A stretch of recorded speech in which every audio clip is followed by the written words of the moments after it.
Let's talk about sex, baby. Let's talk about sex. It's like a swear word, a dirty word, an exciting word. Very important word, because if we don't have sex, if animals don't have sex, then we don't procreate and there's not more of us. So is it possible that the human body is designed to procreate, to make more of us? And if we don't have sex, we don't have more, so we can't keep going. Pretty common sense. Not dirty, not embarrassing, just that's what it is. So if you're not having sex and you want to, why? If you love to have sex and you would like to find great people to have it with, how's that going for you? If you're in a permanent long-term relationship and you love your partner, are you loving your sex life? And if you love your partner and you want to have sex but you're not because you don't feel like it, so you love your partner and you'd like to create that experience but you just have lost the drive to do it, why does that happen? Now, they're all really personal questions, Rowie, and you should mind your own bloody business, and you're not a sex psychiatrist, so why are you even asking those questions? There's two reasons I'm asking. One is a lot of people share with me that they're miserable and they don't have a great sexual relationship, and that's one of the reasons why they're miserable. And because I'm a personal exercise coach, because I'm an educator, and because I'm constantly studying anatomy, physiology and neuroscience, how the brain works, it's really interesting the connection between everything in our body and sex. Because if the human body's not replicating, there is no human race. I'm going to say that again because it's pretty bloody important. So the human body, everything about anatomy and physiology, the human body is designed not just to keep you alive, but to thrive. And I'll put this into perspective, if you don't love your body, if you don't have any energy, if you don't want to look in the mirror, if you're depressed, if you're angry, if you're stressed, they're all the reasons why we don't want to have sex, which means that we can't procreate. And that in itself, not wanting to have sex, and if you've got a partner or if you haven't got a partner, it doesn't make you feel good as a human being. So how do we make sure that if we have the opportunity to have great sex, that we want to, that we can, and that it's awesome? And if there are reasons why that doesn't happen, how do we make sure that we can stop those so they don't happen if you are in a great relationship or you want to be in a great relationship? And the interesting thing there, and Rowie and her neuroscience and her banging on constantly about being fit and strong, here's where it all comes together. Is it possible that if you're really fit and if you're really strong, every system in your body is fit and strong, mentally, physically, that your sexual reproductive system will also be fit and strong? Of course, your hormonal/endocrine system will be fit and strong, and that the hormonal system is designed to bring us back to perfect. And I know perfect's the wrong word, but the perfect situation is that you have two humans that procreate and create another human. So the human body's designed to make sure that we're fit. Well, the endocrine system's designed to make sure that the human body is fit, strong, happy, not depressed, not hungry, not sick, not diseased, not thirsty, not tired. Because if you're any of those things, then you're obviously not going to have good sex. So how do you make sure, and this is the beautiful thing about being fit and strong, everything works better. But if you feel sexy, if you feel you've got high self-esteem and self-confidence, if you feel proud of your body, how much better would your life be, let alone your sex life, but your entire life? So here's what happens. When you're really fit, and I'm not talking about 45-minute exercise classes, I'm not talking about 1 hour at the gym 3 times a week, I'm not talking about long, slow distance, boring exercise. And as I always share, I don't even like the word exercise because most people think 45 minutes to an hour. I'm talking about high intense activity. The human body's designed to stay alive. The fight and flight system, the phosphate system, the energy system that makes sure that we stay alive when we're under threat, that only lasts for 10 seconds. So if somebody's trying to kill you, a wild animal, a wild tribe, Your boss is stressing you out. You've just got a horrible bill in the mail. Something that stressed you.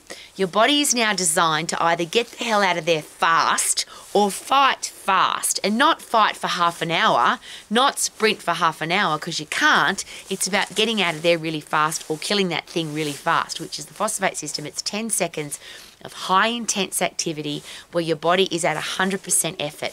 Everything shuts down. Your sex drive completely shuts down. You're not hungry, you're not thirsty, you don't need to tinkle or do number twos. Nothing else is happening in that 10-second period except get the hell out of there. The hormonal system is designed to give you everything you need to get out of there. So your body produces epinephrine, adrenaline, cortisol, your blood pressure increases, your heart rate increases, your blood fat levels, your blood sugar levels, everything goes up so that you can get out of there. And when you survive, remember that's the ultimate thing for the human body to do, survive so that you can have sex and reproduce. Your body says, congratulations, you did exactly what you were supposed to do. Somebody was trying to kill you, you were under stress, you're under pressure, you got the hell out of there, and now I'm going to put you in the position where you feel like having sex. You feel like living your life to the max. So now I'm going to produce dopamine, reward drug, you feel amazing. Serotonin, satisfaction neurotransmitter, brain-derived neurotropic factor, which is fertilizer for your brain, which means next time you're under threat, you can run faster, you're going to be stronger, you're going to be smarter, you're going to be wiser, so that you can stay alive, you can thrive, you can have sex, and you can reproduce. So let's all turn that backwards.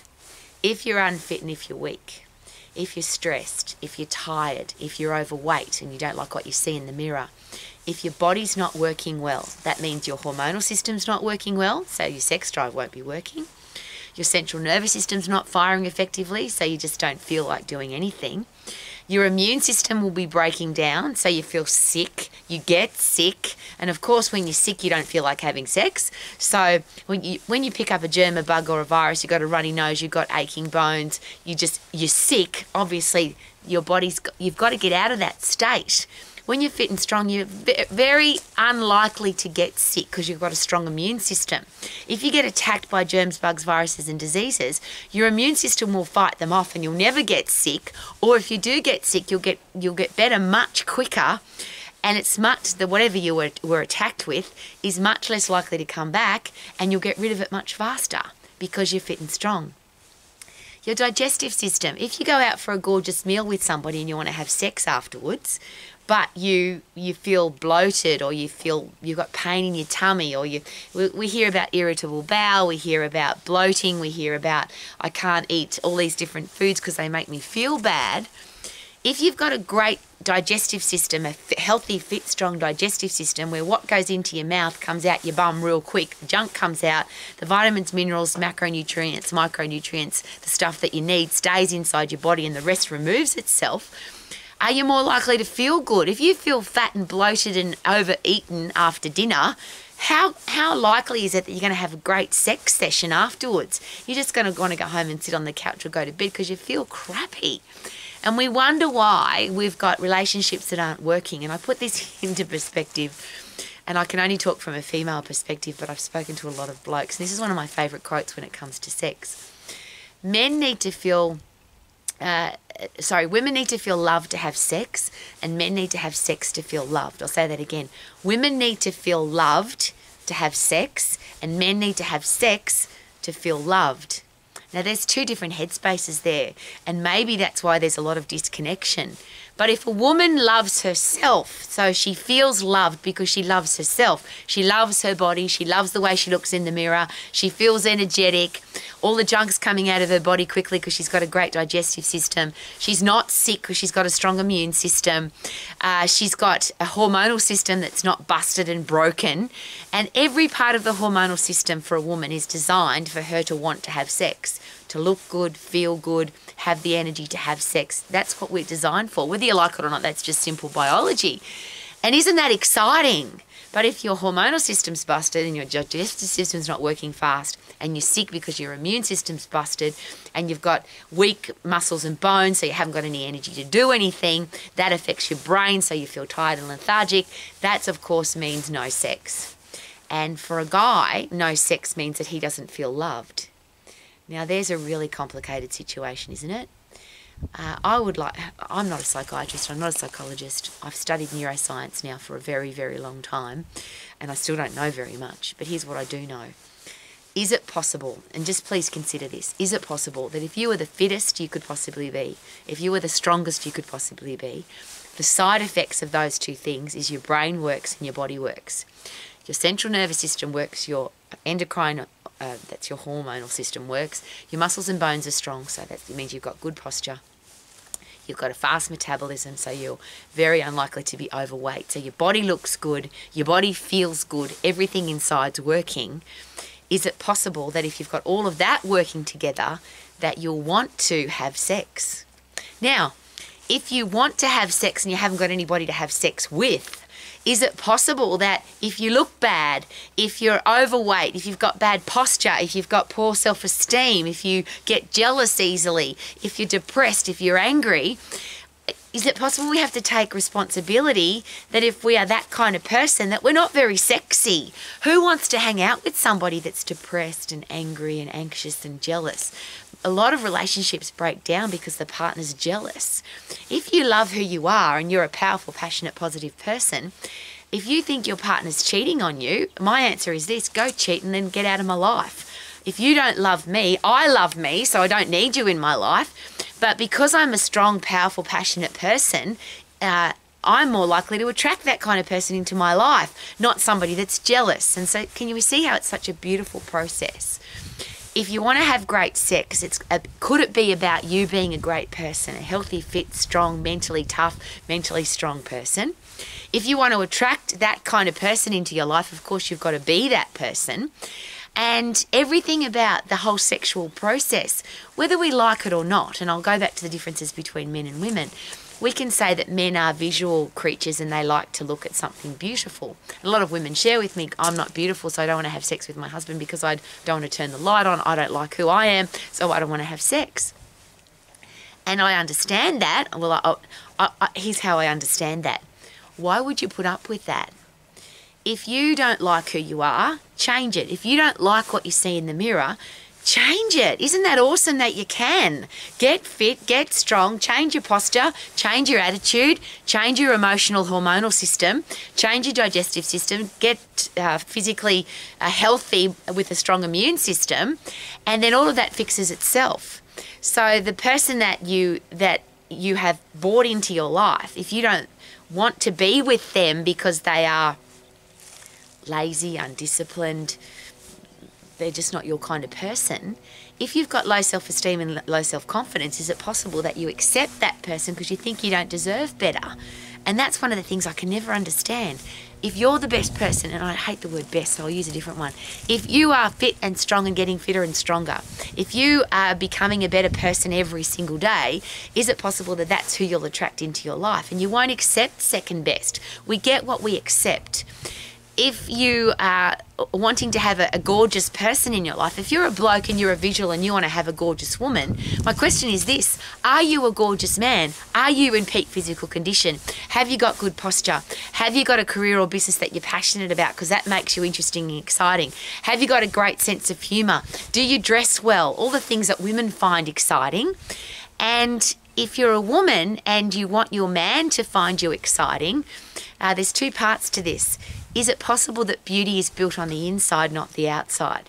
And a lot of men share this with me. There's a lot of beautiful women who have got gorgeous faces and beautiful bodies, but they're ugly on the inside because they don't love who they are.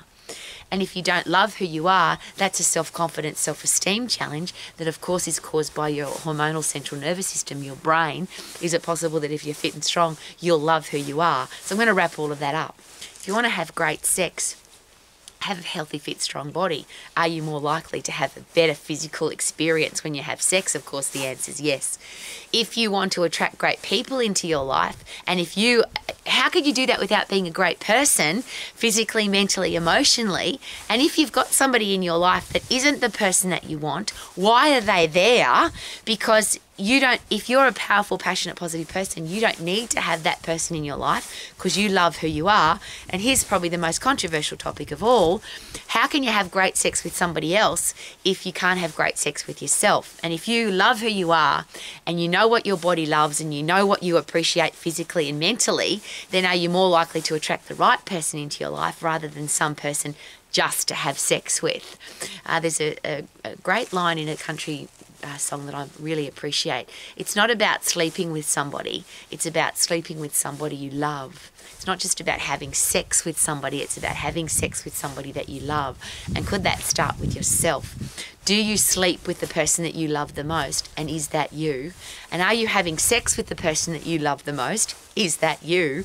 And is it possible that if you put those together, you will then attract a great person into your life to have sex with? Isn't that a great question? So get fit, get strong, and live your life to the max. Super duper doo, how are you? I hope you're having the sex you want. Woohoo!